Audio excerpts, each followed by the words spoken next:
से कम 1000 रुपए की तलवार लेकर के घर में जरूर रखना, ताकि कोई विधर्मी तुम्हारी तरफ आंख उठा करके देखे। ये समझ में आ रहा है कि ये पूरे मुल्क में जहर इतना हम फैलाएंगे कि जरा कहीं कुछ अंगार लगे तो इनके पास हथियार होंगे तो ये बाहर निकल के किसी ना किसी को तो मारेंगे ना। जब हथियार घर में होगा तो क्या करेगा आदमी? सजा के दीवार पे तो नहीं रखेगा।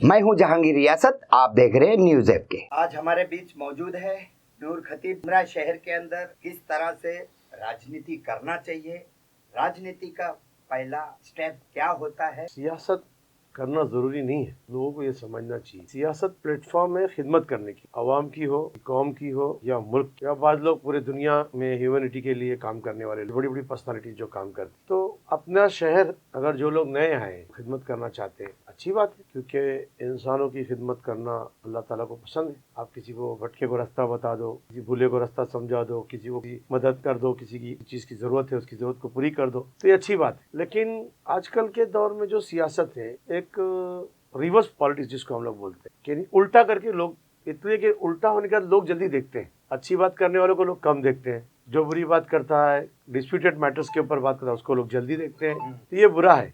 और पर्सनली हम मुसलमान हैं, हमको हमेशा याद रखना चाहिए कि किसी भी शोबे में हम हों, हम वो कर सकते हैं जिसकी हमको शरीयत इजाज़त देता है। हम ऐसा कोई भी शिरकिया काम नहीं करना चाहिए।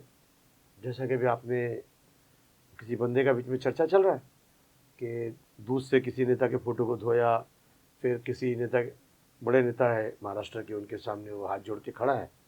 तो ठीक है, जैसे कि बाज़ दफ़ा हम लोग अपने किसी हिंदू भाई को मिलते हैं तो हमारे हिंदुस्तान की सभ्यता है, उन्होंने कहा नमस्ते, तो हम लोग कभी वो इस तरह हाथ जोड़ते हैं, ठीक है, वह हाथ जोड़े। तो हम लोग हाथ जोड़ के किसी प्रतिभा के सामने खड़े होना, किसी मूर्ति के सामने खड़े होना, ये दर्शाता है, ऐसा लोगों को देख के ऐसा लग सकता है कि हम उसकी इबादत करें, उसकी तरफ झुक रहे हैं। ये गलत है, क्योंकि इंसान को जिसने बनाया उस अल्लाह के अलावा किसी के सामने हमको झुकने की इजाज़त नहीं है। छत्रपति शिवाजी महाराज जो है वो हम सबके महाराज हैं महाराष्ट्र में, क्योंकि हम सब महाराष्ट्र के। और महाराज जो है उन्होंने जो काम किया है आपकी सेना के अंदर, ये बात तो आज पूरे हिंदुस्तान को हमारे कुछ लोगों के ज़रिए से मालूम पड़ी, सोशल मीडिया के आपके चैनल्स के ज़रिए, कि भाई छत्रपति शिवाजी महाराज के अंग रक्षक मुसलमान थे, उनके जो काजी थे वो काजी हैदर उनके पास थे, सारे मुसलमान थे और आपके पास रिस्पेक्ट था। और जब आप शिवनेरी किले में मंदिर के ओपनिंग के लिए बुलाया गया छत्रपति शिवाजी महाराज को, तो जब वो पहुँचे तो उन्होंने पूछा कि मेरे मुस्लिम सिपाहियों के लिए मस्जिद कहाँ है? तो मस्जिद नहीं तो मैं मंदिर में नहीं जाऊँ, पहले मस्जिद बनाओ। तो उनका अदल और इंसाफ, राजा जो होता है वो अदल इंसाफ करता है, ठीक है ना। हम उनके आदर करते हैं, हम भी शिवाजी महाराज का रिस्पेक्ट करते हैं, लेकिन हम इस तरह से खड़े होना कि एक मज़हब की इबादत का जो तरीका है, एक चीज़ को समझो, सजदा करना, रुकू करना, किसी के सामने सर को झुकाना, जैसे वो कहते हैं हम अपना सर नमस्त करते हैं, झुकना, ये झुकना इस्लाम में नहीं है हमारे, ठीक है। हम सलाम करेंगे भाई, इज़्ज़त करते हैं उनकी, ठीक है भाई। और पुराने लीडर, जो सबसे पुराने लीडर है, सब लोग मानते हैं उनको बॉस। अब उनके बारे में अनाप शनाप बकना किसी लीडर के, आपको काम करके ऊपर आओ ना यार। ये पुरानी सियासत है मुमरा में, जो अच्छा लीडर है उसके खिलाफ बोलना। नईम खान साहब ऊपर, नईम खान साहब के ऊपर हर चीज़ के लिए, बिजली चली गई तो नईम खान साहब के बारे में गाली देना, इस तरह से काम फैला रहा। अभी इस वक्त में आमदार हमारे राज्य एक्स मंत्री डॉक्टर जितेंद्र अवार्ड साहब है, तो अभी कुछ भी होता है तो जिसको फेमस होना, तो अवार्ड साहब के खिलाफ कुछ बोलो और फेमस हो जाओ। तो ये किसी भी चढ़ते हुए या जो ठहरा हुआ है ऊंची जगह पे, उसको आप उंगली करो और बुरा बोलो, अपने आप को फेमस करो, गलत बात है। आप अपने तौर पे काम करो, और नाम होने के लिए काम करना पड़ता है और ठहरना पड़ता है। नईम खान साहब ने आज मुमरा को करीब 50 साल दिए हैं, तो कोई कुछ बोलता है उनके बारे में, उससे उनकी जो छवि जिन लोगों के पास है, पुराने लोग उनको जानते हैं, उनके और कोई इफेक्ट नहीं गिरेगा उसके बारे में, कोई कुछ भी बोले। किसी के पर्सनल घर के ऊपर जाने की ज़रूरत नहीं, मैं समझता हूँ पहला। लेकिन जहाँ तक मैं समझता हूँ कि किसी लीडर के ऊपर आप उंगली करने से पहले, बोलने के पहले सोचना चाहिए। अगर फ़र्ज़ कर लो, अगर नईम खान साहब ने उसको अहमियत दिया और उस पर हतक इज्जत का दावा किया किसी तरह से कि इसने हमारी छवि को ख़राब किया है, बदनाम किया, क्या मिलेगा? और इस चीज़ से शहर का फ़ायदा है, नुकसान कुछ है? कंसर्न कुछ नहीं, कहीं रुकावट है उनका मकान रास्ते में किसी के नहीं। लेकिन इससे ज़्यादा अहम जो उन्होंने बोला कि जो दरगाह के ताल्लुक से जो डिस्प्यूट चल रहा था, जो महाराष्ट्र के राज ठाकरे साहब ने उठाया है और वो अविनाश जादू के ऊपर जो पिछली बार हमारी बातें हुई, तो ये दरगाह जो है, जो दरगाह मज़ार किसी औलिया अल्लाह रहमतुल्लाह अलैह का है, जिससे लोगों की अकीदत है और मजहबी जज्बात जुड़े होते हैं, इन चीज़ों को नहीं छेड़ना चाहिए। इसके ऊपर क्यों बोल रहे हो? और ख़ास तौर पे तुम बोलोगे, अगर मैं बोलूँ, नहीं, गलत बात है ना। अवैध तो पूरे हिंदुस्तान में सब अवैध है। इस मुल्क के अंदर लीगल चीज़ों से ज़्यादा इलीगल चीज़ें हैं। हिंदुस्तान आज़ाद हुआ, उसके बाद इस मुल्क में कानून बना कि इस मुल्क में अब कोई भी मंदिर, मस्जिद, गुरुद्वारा कानूनी तौर पे लीगल नहीं बन सकता है। ये कानून है हिंदुस्तान का, क्योंकि ये सर्वधर्म स्वभाव की जो बात है उसके हिसाब से कानून बना है। तो अब ना बने ताकि कोई किसी को हर्ट ना हो, प्रॉब्लम ना हो।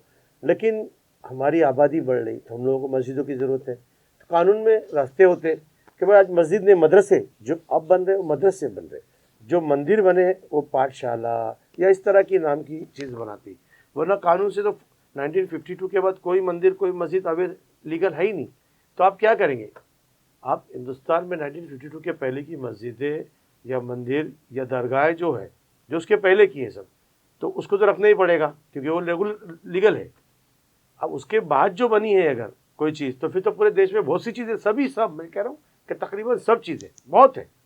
अगर हमारे शहर में आज मुमरा कौसा में 300-400 मस्जिदें हैं और मुमरा कौसा के अंदर 50, 60 या 100 मंदिर होंगे, तो उसमें से क्या एक आध दुक्का ही होगा लीगल मंदिर?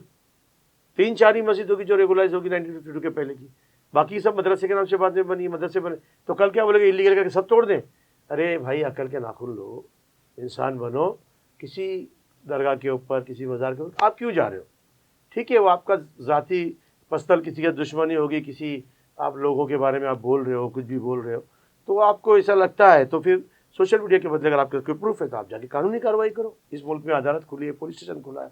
लेकिन ख़ास तौर पर जो वो जुमला बार बार दरगाह का इस्तेमाल कर रहे हैं, उनको समझ फ़कीर शाह बाबा की दरगाह है। फ़कीर शाह बाबा के ऊपर रईस बाबा है, पहाड़ों के ऊपर है, वो तो हाईवे पे नहीं है।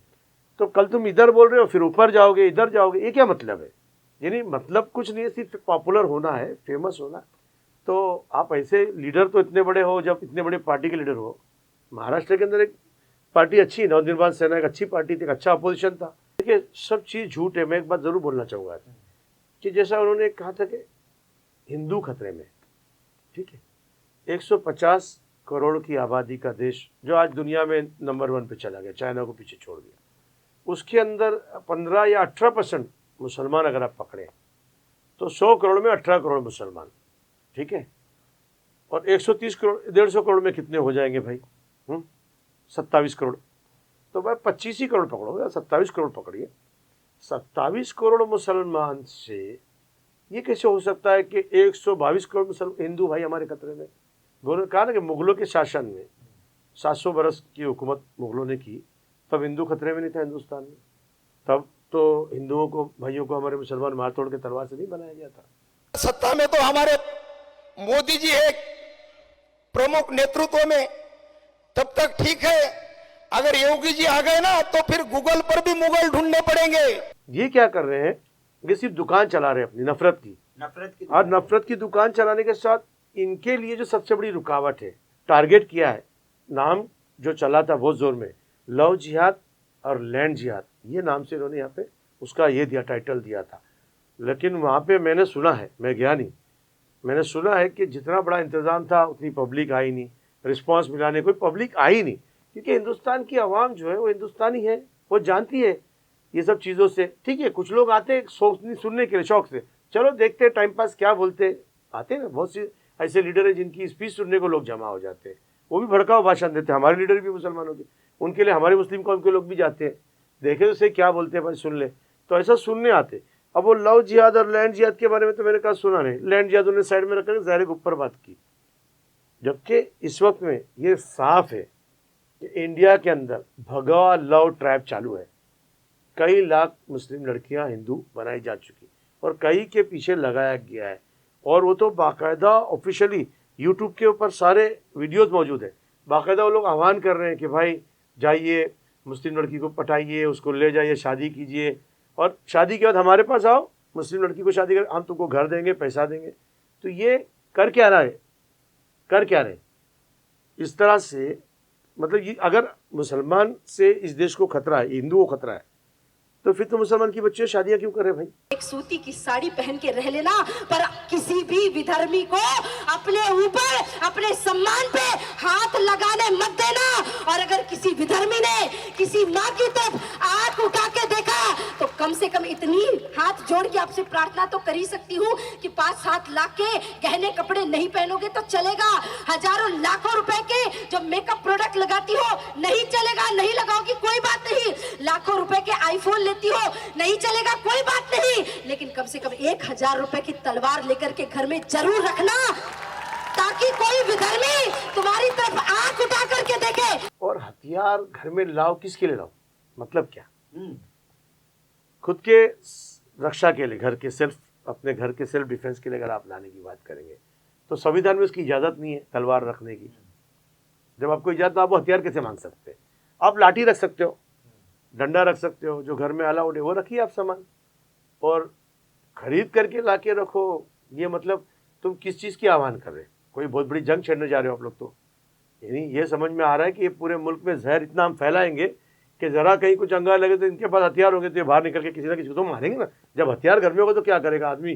सजा के दीवार पे तो नहीं रखेगा, क्योंकि कोई हेरिटेज की चीज़ तो है नहीं कि गवर्नमेंट ने मना कर दिया भाई ताला मार के रखा उसको हाथ मत लगाओ।